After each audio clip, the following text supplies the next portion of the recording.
नमो नमः। सुप्रभातं मित्राणि। सेमुसि इति पाठ्यपुस्तकस्य अनुशिक्षणे भवतां प्रियछात्राणां स्वागतं। वयम् अद्य 10वीं कक्षायाः एकः नूतनः पाठः विचित्रः साक्षी इति पाठं पठिष्यामः। तस्य वाचनं करिष्यामः, तस्य विवरणं च व्याख्यानं च तस्य भावार्थं च ज्ञास्यामः। अस्तु, शुभस्य शीघ्रं, कुतो विलम्बः। अस्माकं पाठस्य नाम अस्ति विचित्रः साक्षी। साक्षी इति शब्दः वयं ज्ञातवन्तः स्युः। विचित्र नाम जो विचित्र है, बाकियों से हट करके जिसको हो जो हो उसको हम विचित्र कहते हैं। ठीक है। चित्र मतलब जो सामने सामने दिख रहा है, ठीक है। विचित्र मतलब जो सामने नहीं दिख रहा है, कहीं ना कहीं कुछ हटके है, अलग है, ठीक है, बाकियों से हटके है, उसको हम विचित्र कहते हैं। साक्षी शब्द कैसे बना, देखो साक्ष्य शब्द था हमारे पास, ठीक है, और साक्ष्य शब्द से, क्योंकि विचित्र है यहाँ पर क्या है, पुल्लिंग शब्द है, उसी के अकॉर्डिंग, क्योंकि ये साक्षी शब्द, इसका साक्षी शब्द क्या है यहाँ पर विशेष पद है, और विचित्र उसका क्या है विशेषण पद है। तो विशेषण और विशेष से दोनों क्या होने चाहिए, एक समान होने चाहिए, यानी दोनों की विभक्ति एक होनी चाहिए, दोनों का लिंग एक होना चाहिए, दोनों के वचन एक होने चाहिए। ठीक, ऐसी कंडीशन में क्या करेंगे, तो साक्ष्य शब्द से कौन सा प्रत्यय हुआ, ऋणी प्रत्यय हुआ। ठीक है। अब ऋणी प्रत्यय होकर के हमें पता है कि ऋणी प्रत्यय जहां होता है वहां कौन सा होता है, साक्षी शब्द बन जाएगा। मूल शब्द क्या बन जाएगा, साक्षी। ठीक है। अब साक्षी शब्द जब बनता है तो इस साक्षी शब्द का पुल्लिंग में बनता है साक्षी, और स्त्रीलिंग में बन जाएगा साक्षिणी।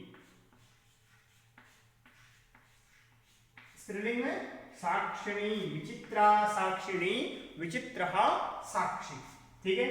तो इस तरीके से इसका प्रयोग हो सकता है। ठीक है। तो साक्षी, विचित्रः साक्षी मतलब एक विशेष प्रकार का साक्षी। कहते हैं कि अयम पाठः ओम प्रकाश ठक्कुर विरचित कथायाः संपादितः अंशः अस्ति। यानी कि यह जो पाठ है ये ओम प्रकाश ठक्कुर द्वारा विरचित उसकी कथा संग्रह में से लिया हुआ संपादितः अंशः, उसका एक अंश है। इयं कथा बंग साहित्यकार बंकिम चंद्र चटर्जी द्वारा न्यायाधीश रूपेण प्रदत्त निर्णयोपरि आधारिता अस्ति। यानी कि यह जो कथा है, इयम इयम मतलब यह, इदम शब्द का इयम कैसे बना, इदम जो शब्द है, ठीक है, इदम शब्द का स्त्रीलिंग में, ठीक है, प्रथमा एक वचन का रूप है। इदम शब्द का स्त्रीलिंग में प्रथमा एक वचन का रूप है। कौन सा, इयम स्त्रीलिंग में, और यही अगर पुल्लिंग होता तो बन जाता अयम। ठीक है। तो इयम कथा, यह जो कथा है बंग साहित्यकार, बंगाली भाषा के प्रमुख साहित्यकार जो कौन है, बंकिम चंद्र चटर्जी, ठीक है, जिन्होंने कौन सा गीत लिखा है, वंदे मातरम जो अपना राष्ट्रीय गीत है वो लिखा हुआ है। ठीक है। ऐसे चटर्जी द्वारा न्यायाधीश रूपेण, न्यायाधीश के रूप में प्रदत्त निर्णयों पर, यानी कि जो निर्णय दिया गया था उस पर आधारित यह विचित्र साक्षी नामक कथांश है। न्यायकर्तारः सत्यासत्य निर्णयार्थं यदा कदा तादृशीनां युक्तीनां प्रयोगं कुर्वन्ति याभिः प्रमाणं विनापि न्यायः स्यात्।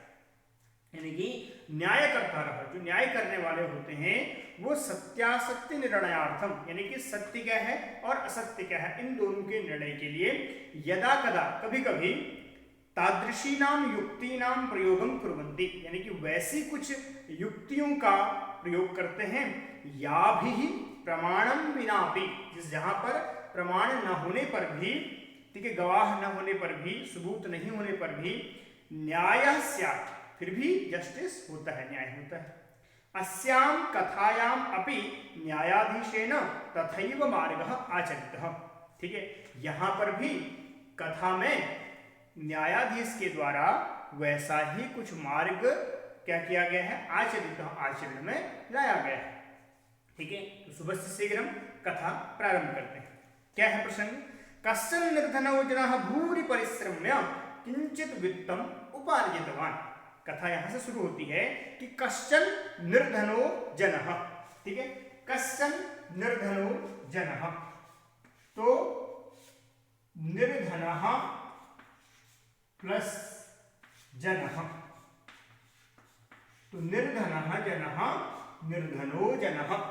यदि विसर्ग से पूर्व अ हो तो नौ में अ है, उसके बाद तृतीय वर्ण हो तो या फिर कोई व्यंजन हो, ठीक है, तो क्या हो जाता है, तीसरा चौथा पांचवा वर्ण हो या बरौला हो तो क्या हो जाएगा, यहाँ पर विसर्ग के स्थान पर ओ हो जाता है या ऊ हो जाता है, ठीक है।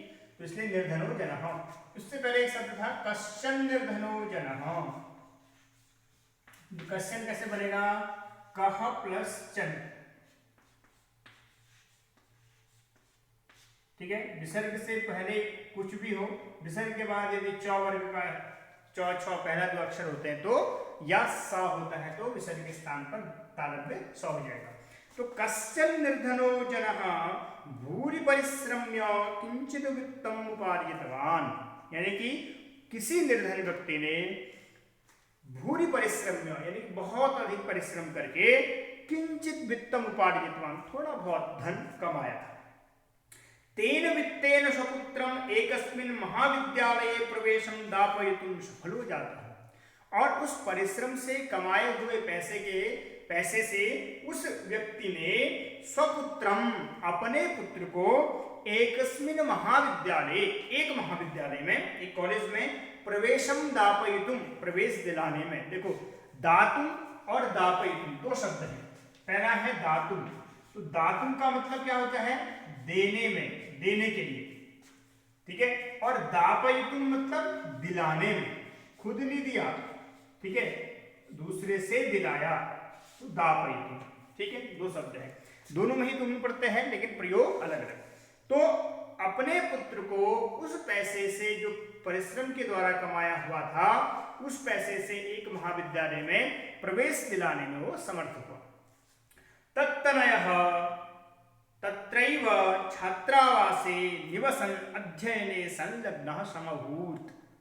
तत्तनयः तत्तनयः उसका वह, तनयः मतलब पुत्र, तत्रैव वहीं पर रहता हुआ, छात्रावासे निवसन उस छात्रावास में रहता हुआ, अध्ययने संलग्नः समभूत यानी कि अध्ययन में संलग्न हो गया।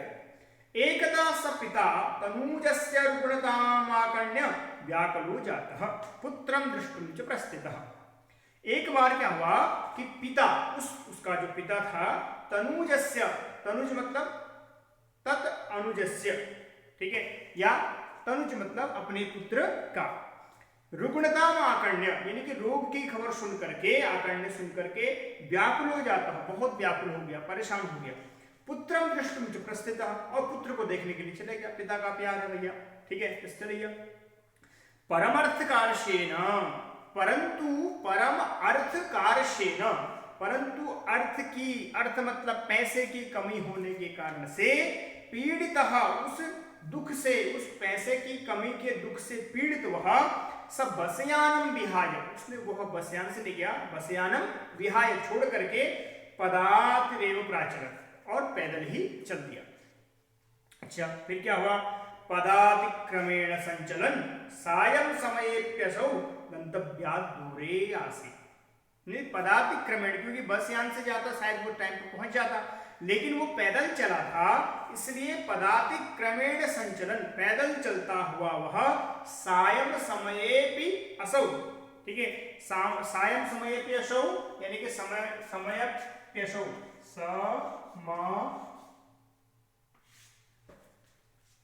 ठीक है, क्या शब्द है, सायं समये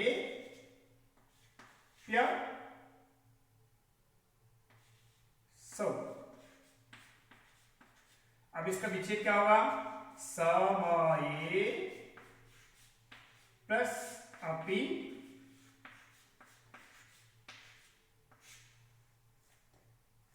प्लस असौ,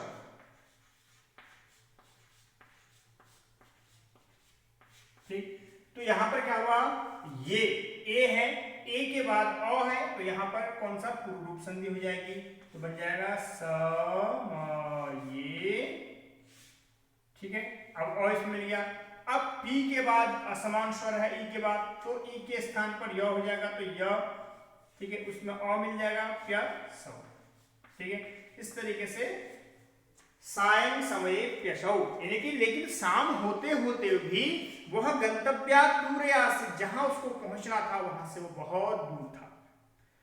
अग्रे निशांधकारे प्रसृते विजने प्रदेशे पदयात्रा न शुभावः, लेकिन क्योंकि वो भी समझता था कि निशांधकारे, रात्रि के इस अंधकार में, प्रसृते विजने प्रदेशे, यानी कि फैले हुए इस विशाल प्रदेश में, पदयात्रा न शुभावः, यानी कि जहां मैं किसी को जानता नहीं, जहां किसी को पहचानता नहीं, ऐसे प्रदेश में पदयात्रा करना, गाड़ी से जाना एक बात की बात है, लेकिन पैदल चलना न शुभावः, शुभ चिंतक नहीं है, यानी कि शुभ चिन्हित नहीं है, या मेरे लिए शुभ नहीं है।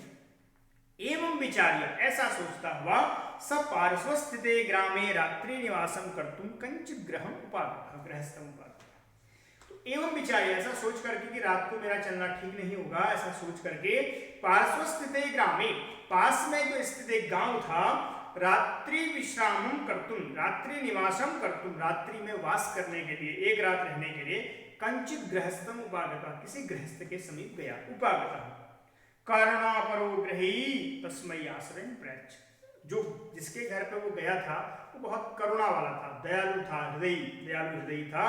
उस ग्रही ने क्या किया, ग्रहीन, ठीक है, ग्रही शब्द से जैसे यहाँ साक्षी बना वैसे ही ग्रही शब्द बनेगा, ठीक। उस ग्रही ने, जो घर का मालिक था, तस्मै, उसके लिए आश्रयं प्रयच्छत्, आश्रय दे दिया कि ठीक है आप यहाँ एक रात रह सकते हैं। विचित्रा दैवगति, लेकिन विचित्र एक घटना घटी, भाग्य का खेल देखिए कि तस्यामेव रात्रौ तस्मिन् गृहे कश्चन चौरः गृहाभ्यंतरम प्रविष्टः, लेकिन दुर्भाग्य से क्या हुआ कि रात्रि में उसी घर में, जिस घर में वो निर्धन व्यक्ति आया था और रुका था, कश्चन चौरः गृहाभ्यंतरम प्रविष्टः, कोई चोर क्या हुआ कि घर के अंदर प्रवेश करता है, प्रविष्ट कर गया। तत्र निहताम एकाम मंजुषाम आदाय पलायितः, और उस घर में रखी हुई एक संदूक को, ठीक है, एक बॉक्स को उठा करके, आदाय लेकर के, पलायितः, भागने लग गया, भाग गया संदूक। चौरस्य पादध्वनिना प्रबुद्धो अतिथि, जब उसने सोया था आराम से, दिन भर तो थका हुआ था पैदल चल चल के, तो नींद तो बहुत गहरी आई थी उसको, लेकिन चोर की पैरों की आवाज को सुन करके, पादध्वनिना प्रबुद्धो अतिथि, प्रबुद्ध यानी कि जागा हुआ जो अतिथि था, चोर संग गया, उसने सोचा कि रात में घर वाले ऐसे क्यों चलेंगे, ऐसी आवाज क्यों करेंगे, तो निश्चित तौर पर कोई चोर है, ऐसी शंका से तमन्वधावत, तम अनुधावत, ठीक है, उसके पीछे पीछे दौड़ा। कौन दौड़ा, वो जो व्यक्ति आया था। अग्रहणाच, और उसको ग्रहण कर लिया, उसको ग्रहित कर लिया, उसको पकड़ लिया। परम विचित्रम घटे, फिर से एक विचित्रता घटी। क्या घटी कि चौरः एव उच्चैः क्रोशितुम् आरभत, चोर ही जोर जोर से चिल्लाने लगा। क्या चिल्लाने लगा, चोरोयम चोरोयम इति, यानी कि यह चोर है, यह चोर है, ऐसा कह करके वो चिल्लाने लगा। इति तस्य तारश्वरेण प्रबुद्धाः ग्रामवासिनः स्वगृहात् निष्क्रम्य तत्रागच्छन्। उस व्यक्ति के, उस चोर के जोर जोर से चोर चोर कहने के चिल्लाने से जो गांव के अन्य लोग जो सोए हुए थे, प्रबुद्धाः जाग गए, ऐसे गांववासी स्वगृहात् निष्क्रम्य, अपने गांव, अपने घर से बाहर निकल करके, तत्रागच्छन्, जहां पर उस व्यक्ति ने उस चोर को पकड़ा हुआ था और चोर ने कह दिया था कि यही चोर है, ऐसी उस स्थिति पर, उस समय पर, उस स्थान पर वो सभी लोग पहुंचे। फिर क्या कहा, वराकम अतिथिमेव च चौरम मत्वा अभर्त्सयन्, उस बेचारे अतिथि को, जो अपने पुत्र की रुग्णता को देखने के लिए जा रहा था, उस अतिथि को देख करके और चौरम मत्वा, चोर मान करके, अभर्त्सयन्, पता नहीं क्या क्या सुनाया उसको, ठीक है, उसकी भर्त्सना की। यद्यपि ग्रामस्य आरक्षी एव चौरः आसीत्, क्योंकि जो व्यक्ति था जिसको उसने पकड़ा था वो कौन था, उस गांव का जो आरक्षी, जो रक्षा करने वाला था, वही चोर था, ठीक है। तत्क्षणमेव रक्षा पुरुषोत्तम अतिथिं चोरोयमिति प्रख्याप्य कारागृहे प्राक्षिपम्, फिर क्या हुआ, तत्क्षणमेव, उसी क्षण रक्षा पुरुष, यानी कि जो रक्षा पुरुष आरक्षक या पुलिस वाला कह सकते हैं, तम अतिथि, उस अतिथि को लेकर के, चोरोयम इति प्रख्याप्य, उसको चोर बता करके कारागृहे प्राक्षिपत, और कहां डाल दिया, कारागृह में डाल दिया। ठीक, आगे क्या होता है, तो यहां तक कारागृहे प्राक्षिपत, यानी कि वहां उसको भेज दिया। ठीक, अग्रिमे दिने, अब अगले दिन क्या होता है कि अग्रिमे दिने सारक्षी चौर्याभियोगे तम न्यायालय नीतवान, और वही आरक्षी जिसने जो चोरी कर रहा था, जो संदूक को उठा रहा था, जो चोर खुद था लेकिन आरक्षी था भैया, ठीक है, बल था उसके पास, तो उसने क्या किया, उस व्यक्ति को जो क्या था, किसी कारण से दोषी नहीं था, निर्दोष व्यक्ति था, उस निर्दोष व्यक्ति को अगले दिन चौर्याभियोगे, चोरी करने के इल्जाम में, तम न्यायालय नीतवान, उसको न्यायालय ले गया। न्यायाधीशो बंकिम चंद्र उभाभ्याम पृथक पृथक विवरणम श्रुतवान। अब न्यायाधीश है तो उसने क्या किया, जज ने, कि दोनों की अलग अलग बातें सुनी। सर्वम वृत्तम अवगत्य, सारा वृत्तांत जान करके, दोनों की पूरी बात सुन करके, सतम निर्दोषम अमन्यत आरक्षणम च दोषभाजन। लेकिन बंकिम चंद्र ने जब दोनों की बातें सुनी, ठीक है, उसने अपनी पूरी बात बताई, उसने, और अतिथि ने अपनी पूरी बात बताई कि भैया मैं अपने पुत्र की रुग्णता के लिए आया था, लेकिन मेरे पास इतने पैसे नहीं थे कि मैं बस यहाँ से जा सकता था, इसलिए मैंने पैदल चलना स्वीकार किया, और चलते चलते मुझे रात हो गई तो मैं किसी के घर में रुका, लेकिन दुर्भाग्य से उसी दिन वहाँ पर वही चोर आया, और उस चोर को जाते हुए मैंने पकड़ लिया, तो लेकिन उस चोर ने ही मुझे उल्टा दोष का भाजन बना दिया कि मैंने चोरी की है। इस तरह की पूरी बातें बताई, और इस चोर ने भी पूरी बातें बताई कि भैया मैं ये चोरी करके भाग रहा था, तो मैं आरक्षी हूं, तो मैंने इसको पकड़ लिया, इतनी सी बात थी। तो इन दोनों की बातों को सुन करके जो बंकिम चंद्र थे, उन्होंने तम निर्दोषम अमन्यत, उस अतिथि को निर्दोष समझा, ठीक है, अमन्यत माना, आरक्षण दोष भाजन, और आरक्षी को दोष का भाजन माना कि इसी ने चोरी की है। लेकिन किंतु प्रमाणाभावात् संऋणोतुम ना शक्नो, तो लेकिन क्योंकि प्रमाण नहीं थे भैया, सीधी बात है, न्याय जो कानून होता है वो तो प्रमाण मांगता है, गवाह है कोई नहीं है, तो किसने देखा कि इसने चोरी की आरक्षी ने, तो इसलिए गवाह नहीं होने की वजह से निर्णय तुम ना शक्नो, ठीक है, निर्णय करने में असमर्थ हुए।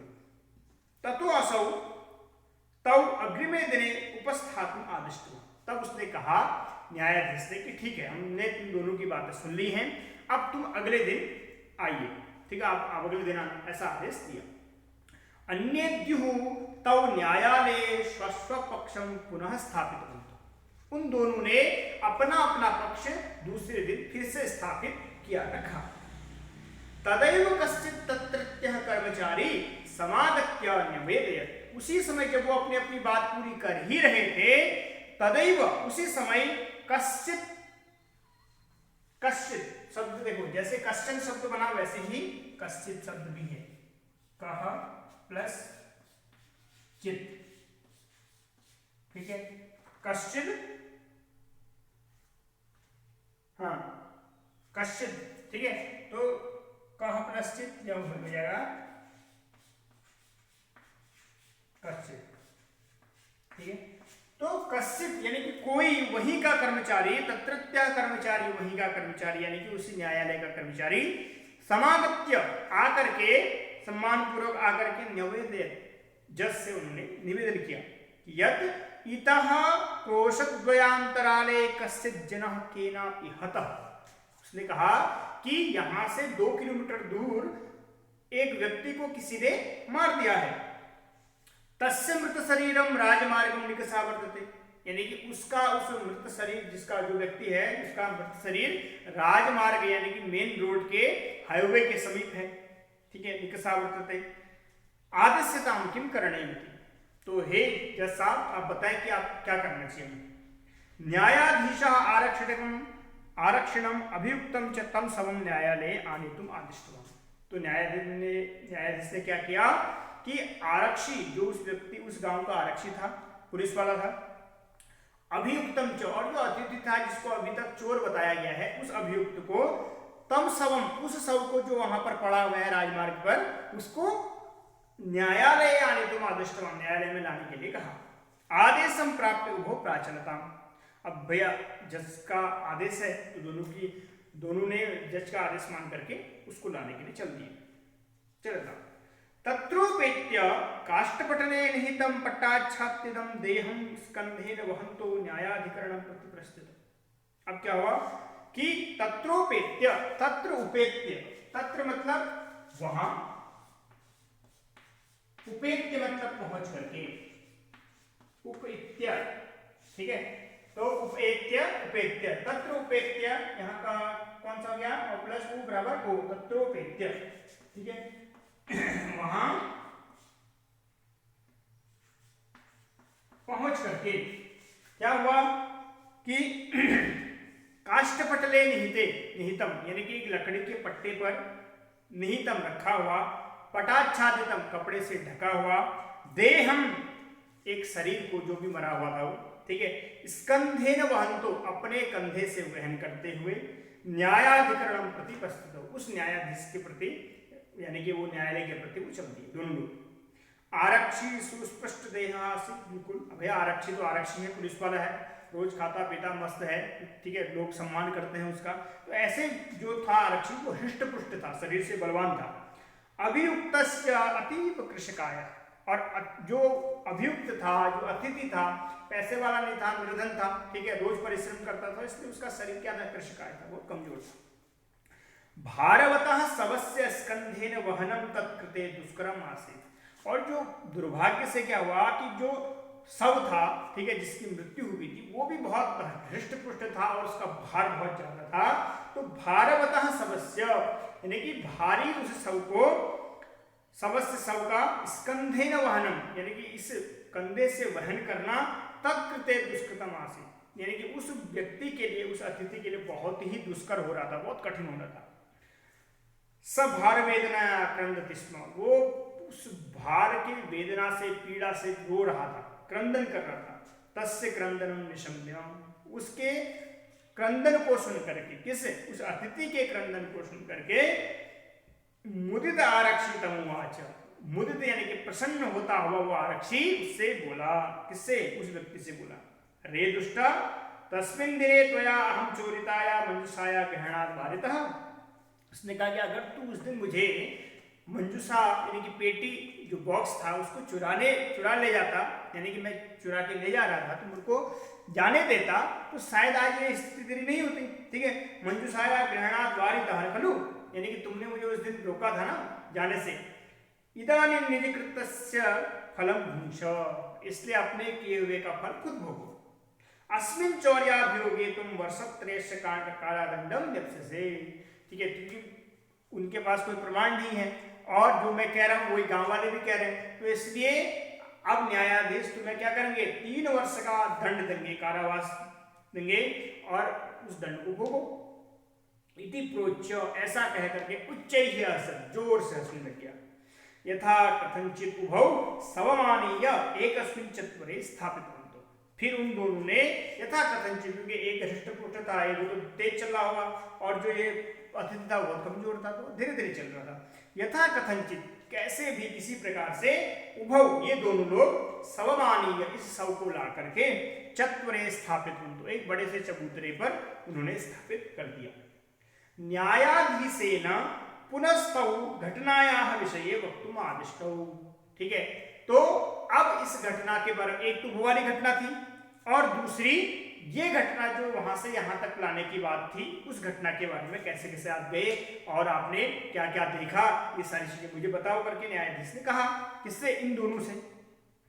आरक्षिणी निज पक्षम प्रस्तुतवती आश्चर्यम अघटयत्, सशवः प्रावारकम अपसार्य न्यायाधीशम अभिवाद्य निवेदितवान्। अब हुआ क्या कि जैसे ही आरक्षी ने अपना पक्ष बोलना शुरू किया, निज पक्षम प्रस्तुतवती यानी प्रस्तुत कर ही रहा था, आश्चर्य घटे, एक और आश्चर्य घटा, विचित्र हुआ। क्या हुआ कि सशवः, वो जो शव था जिसको वो वहां से उठा करके लाए थे, प्रावारकम अपसार्य, जो उसके ऊपर एक सफेद कलर की चादर बिछी हुई थी, उस प्रावारक को हटा करके, चादर को हटा करके न्यायाधीशम अभिवाद्य, और न्यायाधीश को प्रणाम करके निवेदितवान, उसने कुछ बातें कही। क्या कही? मान्यवर एतेन आरक्षणा अध्वनि यद उत्तम तद वर्णयामि। देखो ये क्या वर्णन करेगा अपनी सारी बातों का। इस आरक्षी ने अभी आते समय रास्ते में जो जो बातें कही उन सभी बातों का वर्णन में करना चाहता था। ठीक है। त्वया अहम चोरिता, कहा क्या उसने कि त्वया अहम चोरितायाः मंजूषायाः घरणात् वारितः। ठीक है। तो उसने कहा कि त्वया अहम चोरितायाः मंजूषायाः घरणात् वारितः, कि तुमने मुझे किससे, कि त्वया अहम चोरितायाः मंजूषायाः, मैं चोरी करके ले जा रहा था जो मंजूषा को, ग्रहणाद वारिता, उसको ले जाने से रोका था। अतः निज कृत्यस्य फलम भुंजो, इसलिए तुम अपने कृत्य का फल भोगो, यानी अपने कर्म का फल भोगो। क्यों रोका तूने मुझे? ऐसा इस आरक्षी ने कहा था। अस्मिन् चौर्याभियोगे उत्तम वर्षत्रयस्य कारादंडम जप्स्यसे, इस अभियोग में, इस अभियुक्त में, इस किसमें, चोरी के इल्जाम में तुमको 3 साल की सजा होगी, ऐसा ये कह रहा था। कौन? आरक्षी। स्पष्ट हो गया। न्यायाधीश आरक्षणे कारादंडम आदिश्य तम जनम ससम्मानम उत्तम। इस तरीके से न्यायाधीश ने प्रमाणों के अभाव में भी क्या किया, एक ऐसी विचित्र अपने बुद्धि चातुर्य से, ठीक है, क्या किया, किस तरीके का माहौल बनाया और उसको शव बनाया, उसको लाने की कहा, और उसने फिर इस तरह की घटना हुई। तो आरक्षणे कारादंडम आदेश्य, उस आरक्षी को, उस पुलिस वाले को कारादंड देकर के, यानी कि कारागार का दंड देकर के 3 साल का, और तम जन्म, उस व्यक्ति को ससम्मान मुक्तवान, मुक्त कर दिया। अतएव उच्यते, इसलिए कहा जाता है कि दुष्कराण्यपि कर्माणि मतिवैभवशालिनः नीतिम युक्तिम समालम्ब्य लीलयैव प्रकुर्वते। यानी कि दुष्कराण्यपि कर्माणि, भले ही कितने भी कठिन काम हो, मति वैभवशालिनः, जो व्यक्ति मति वैभवशाली होते हैं, जिनके पास बुद्धि रूपी धन संपदा होती है, नीतिम युक्तिम समालम्ब्य, अपने नीतियों और युक्ति के द्वारा वो लोग क्या करते हैं, लीलयैव प्रकुर्वते, कितने भी कठिन काम हो बड़ी आसानी से सरल कर देते हैं। जिस तरीके से बंकिम चंद्र चटर्जी के द्वारा ऐसा निर्णय दिया गया कि जिसमें प्रमाणों का अभाव था, गवाह नहीं थे कि किसने चोरी की, सभी लोग यही मान रहे थे कि अतिथि आया होगा, शायद ये चोरी होगा, कहीं से आया है, ठीक है, इसने घर में रहने के लिए समय मांगा, ये सारी चीजें, लेकिन वस्तुतः वैसा नहीं था। ठीक है। तो इस तरीके की बातें होती है। तो इस तरीके से आपका चैप्टर नंबर विचित्र साक्षी कंप्लीट होता है बेटा। तो इसके बाद हम इस पाठ से संबंधित जो इसका अभ्यास है वो पूर्ण करेंगे। ठीक है। तब तक के लिए नमो नमः, नमस्कारः, आपका दिन शुभ।